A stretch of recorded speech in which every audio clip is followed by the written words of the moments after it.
Our next topic is implementation of Birla Committee recommendations.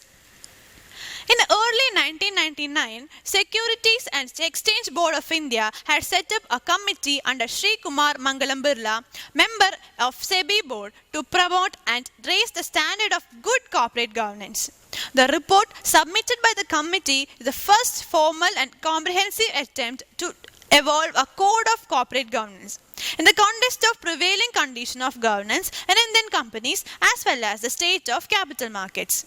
The committee's terms of reference were to suggest sustainable amendments to the listing agreement executed by the stock exchanges with the companies and other measures to improve the standard of corporate governance in the listed companies in areas such as continuous disclosure of material information, both financial and non-financial manner and frequency of such disclosures, responsibility of independent and outside directors.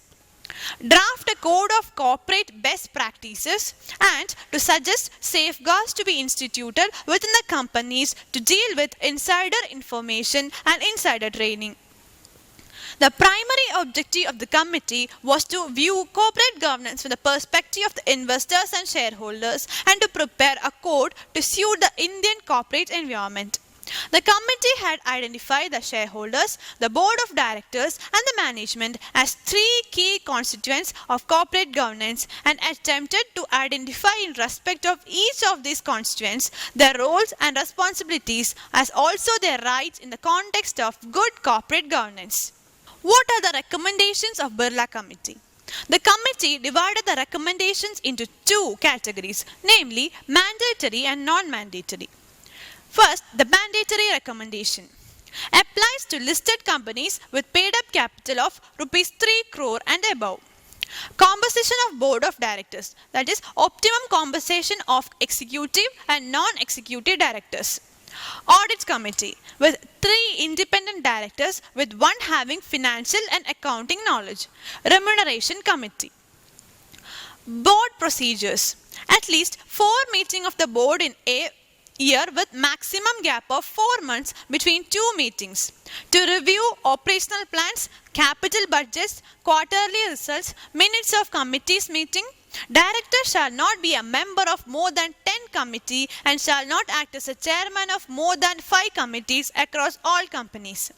Management decision and analysis report conveying industry structure, opportunities, threats, risk, outlook, internal control system. Information sharing with shareholders. Next, the non-mandatory committee recommendation.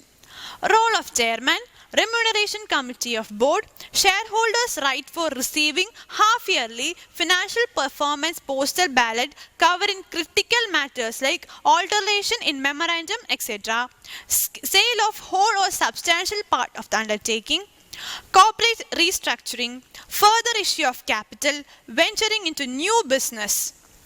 As per the committee, the recommendation should be made applicable to the listed companies, their directors, management, employees and professionals associated with such companies in accordance with the timetable proposed in the schedule given later in the section.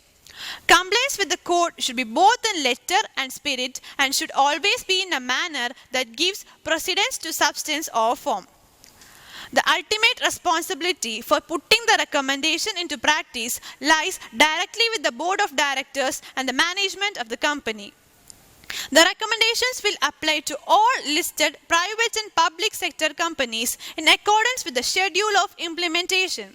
As for listed entities which are not companies but body corporates incorporated under other statutes, the recommendation will apply to extent that they do not violate their respective statutes and guidelines or directives issued by the relevant regulatory authorities. The committee recognized that compliance with the recommendation would involve restructuring the existing boards of companies. It also recognized that some companies, especially the smaller ones, may have difficulty in immediately complying with these conditions. The recommendations were implemented through Clause 49 of listing agreements in a phased manner by SEBI.